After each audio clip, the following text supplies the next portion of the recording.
Good evening sa inyong lahat.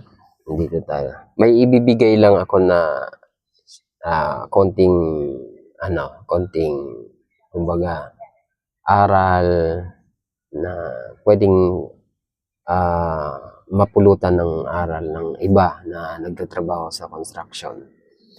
Tulad ko kasi siyempre hindi ko naman sinasabing eksperto ako. Hindi ko naman sinasabi kasi ako talaga ngayon ako sa trabaho. Kumbaga, yung sinasabing trabaho, diba? Nagtrabaho tayo, magmamason ako. Tapos yung iba magmamason, makikipagkompetisyon, talo na ako. Tapos yung ano naman, yung pagiging karpentero, siyempre, mayroon din tayo. Pero hindi ganun kumbaga kung sa pagsasalita, ka-fluent. Plumbing, mayroon din tayo. Basta yun. Kasi, kaya nga tayo naging foreman kasi every mag-a-apply tayo ako sa experience ko. Hindi kasi ako foreman na yung i-recommend para maging foreman. Sa totoo lang, ako naging foreman, nag-a-apply ako bilang foreman. Doon ko nararanasan na dumaan sa butas ng karayom. Hindi ako tulad ng iba na magpo-foreman, at the same time, kukunin siyang foreman para magpo-foreman lang. Hindi siya dadaan ng exam, hindi siya dadaan ng kung anong mga proseso na pinagdadaanan ng isang yung nag-a-apply na foreman. Kasi iba-iba yung foreman eh. May mga foreman na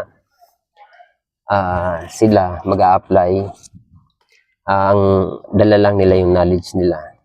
Pero hindi sila dadaan sa matinding pagsubok. Ako, sa totoo lang, na ilang trabaho na nag-a-apply ako bilang foreman. Ang apply ko talaga nasa resume ko bilang foreman. Hindi ako nag-a-apply yung, halimbawa may isang tao, may isang developer na may kukunin tao. Si ganito, mag-apply ka doon, i-recommend kita. Yung mga ganong foreman, hindi sila dumadaan sa yung sinasabing, mag-exam ka muna para makita natin yung capacity mo bilang foreman. Mag-exam ka muna para malaman namin kung ikaw talaga ay isang foreman. May alam ka sa pagbabasa ng plano, may alam ka sa mga trabaho. In general, talagang hindi sila nakakaranas nun. Ako, nag-apply talaga ako bilang foreman. Nag-exam ako. Dumadaan ako sa examination. Pati sa trade test. So kaya ako minsan maraming naghahawak ko ng tao. May mga tao kasing kaya ako linabas itong video to. Kasi may nagiging tao ako na mga kakilala ko na minsan ang tatagal na nila sa trabaho. Siyempre, may mga ego yan eh. Ang tatagal na nila sa trabaho, talo pa nila ako sa trabaho. Sa totoo lang, talo pa nila ako sa trabaho.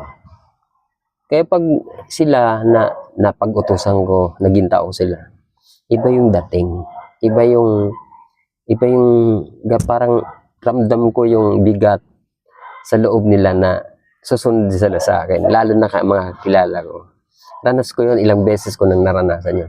Pero hindi kasi nila naunawaan.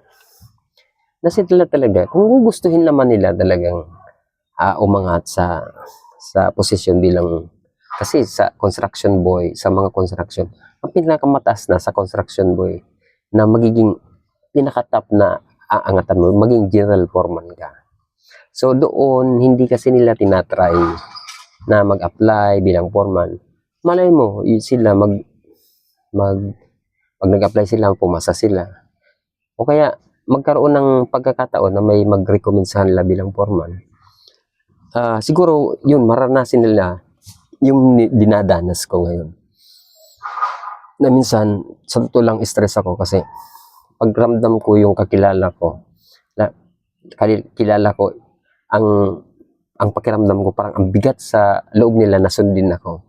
Doon ako parang nawawalan ako ng parang nai-imbalance ako sa aking ginagawa. Pero dinadaan ko yun sa tempered, may tempered tayo, temper natin. Ako kasi hindi lang foreman, safety na rin ako. Kasi nag-aral din ako bilang safety. One time na rin ako naging general foreman. Hinaanan ko na lahat. Pati yung masigawan ng amo, machat ng masigawan sa telepono, nadaanan ko nila. Sila kasi hindi pa nila nadaanan. Marami akong naging taong kakilala ko na iba yung dating sa kanila na ako mag-uutos sa kanila bilang isang foreman. At sila kasi matagal na nagtrabaho, mas una pa sila sa akin nagtrabaho. Hindi una sa akin nagtrabaho. Una pa silang naging skill sa akin. Samantala ako siguro mga 10 years pa lang ako nagtatrabaho bilang construction boy.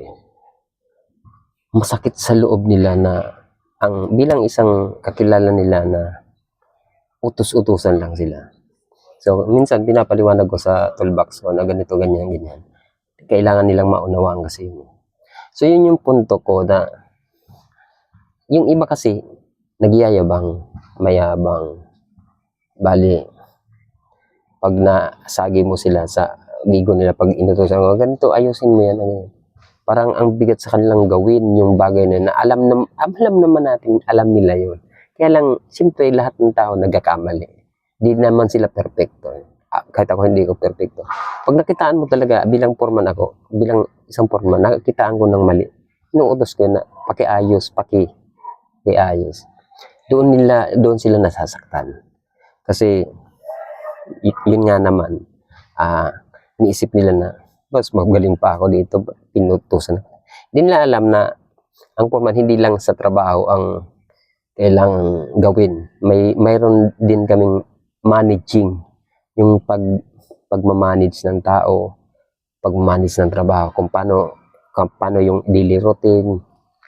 Pinaplano natin yan. Pinaplano natin bago magsimula ng trabaho. Alas 6 pa lang, iisipin mo na kung anong gagawin nyo sa loob ng isang araw na yun. Kaya, doon ako na minsan nararamdaman ko yun. Kaya, sabi ko, sa mga taong hindi matanggap na hanggang ganun sila, i-try nyo na subukin nyo na mag-apply bilang isang foreman o kaya sa una kasi kailangan bilang isang leadman. Mag-apply kayo bilang isang leadman o kaya pagkatapos noon, siyempre mararanasan nyo kung paano magpasunod ng tao, mararanasan nyo yung bilang isang leadman kasi parang na rin yan ni foreman eh. Nga lang, may mga leadman na hindi pa marunong magbasa ng plano. Siyempre dapat yun, aaralin mo rin. Tulad ko, inaral ko yun eh. Inaral ko magbasa ng plano, inaral ko lahat. Pati yung sa bawat detalye, bawat scope ng trabaho. Hindi man ako perfecto, pero inaral ko yun. May alam ako. So, doon sa mga kapanood ng video ko, sana maunawaan nyo yung baka sabihin nyo, nagyayabang ako. Sana maunawaan natin na lahat ng kaya inaabot ng isang foreman bilang isang foreman sila. Kasi nga, nagsikap sila at inalam nila yung trabaho yun. Hindi lang instant yun. Inalam talaga nila kung paano gawin. Kung paano yung proseso. Paano maging isang foreman. Kaya, sorry doon sa mga, kumbaga, nasasaktan. Kasi nga, nga naman, halimbawa ako, skill ako, mason. Na akong maging mason, magaling ako magmason. Yung isang taong kilala mo, di pa mo naman nakitang nagtrabaho. Tapos bigla mong malalaman, foreman pala, nag-foreman. Tapos bilang doon ka nakapagtrabaho. Tapos, utos-utosan ko. Parang, ako, sa part ko, hindi ako sasama ng loob. Kasi, inaral niya, icon yan. Pero yung iba kasi, sumasama ang loob. Hindi nila maunawaan. May mga, di talaga natin hindi pare-pareho ang isip ng tao. Doon nagkakaroon ng problema. Minsan, ang trabaho, kahit kaya nilang ayusin. Wala, siya naman foreman. Pag napagalitan siya, sila naman. Kahit kaya nila, hindi nila gagawin yung tama. Karanas ko yan. Naranasan ko yan sa isang project ko dati.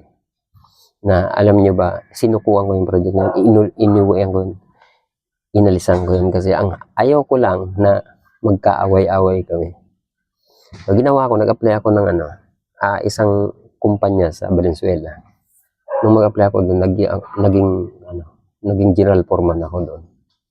So doon, yun nga yung tumatag yung damdamin ko doon kasi nga, parang ginusto ng Diyos na, umalis ka dyan kasi mayroong isang trabaho na gagawin kang mas mataas. Ayun, ang trabaho namin noon, ang naging trabaho ko, naging general foreman ako ng isang renovation, isang malaking kumpanya dito sa EDSA. Pero hindi ako tumagal doon, halos tumagal lang ako ng 6 months. Umayaw ako kasi ang ayaw ko doon, panggabi, puro renovation kami, mall yun eh. Hindi ko kaya pag lumalabas na ako. Iba na yung pakiramdam ko. Lalabas ko sa EDSA, pwede yatang banggitin. Lalabas ko dun sa mall na yon. Mall siya at the same time, condo. Napakataas dyan sa cruising. Ayokong banggitin kasi baka ma-copyright.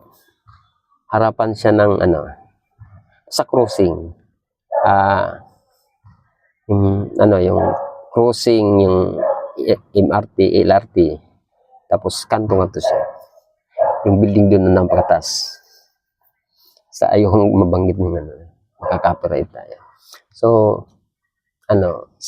halos 6 months ako doon. Tiniis ko. 6 to 6 ang Kaya yun, naikwento ko lang kasi nga, na-experience ko yung ang hirap pagkasamanan daw. Napakahirap.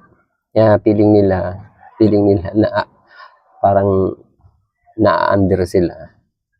Samantalang sila yung mga una nang nagtrabaho sa ganitong larangan. Hindi nila alam, bago ko narating to, marami akong hirap na dinaanan. Naging labor din ako ng matagal sa mga kapatid ko. Tapos, hindi talaga ako naging fluent hindi talaga ako naging master dyan sa pag-aasintada, sa pagpalitada. Marunong ako. Nakaranas din ako. Pero hindi ganun katindi. Hindi ganun kagaling. Tapos, nangontrata ako. Nung nangontrata ako, naging foreman. Parang, siyempre nangontrata ako, naging foreman ako.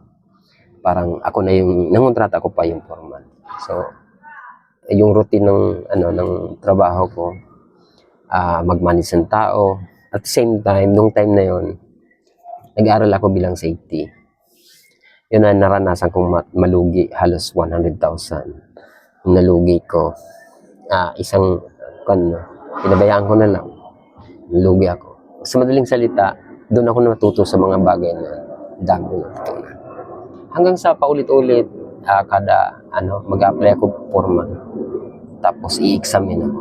Siyempre, may alam ako kasi dinaan ako, naging libro nga ako. Pag in-exam ako, at the same time, trade test. Yung iba naman, hindi nag-trade test, pero sa exam talaga. In-exam ako, pumapasa ako lagi. So doon yung parang lumakas na rin yung confidence ko na kaya ko naman pala. So yun, patuloy lagi trabaho. Hanggang sa yun, naabot ko na to. Hindi na ako, tuwing apply ko, foreman ako. Hindi na ako na-chapwera, hindi ako mababagsak.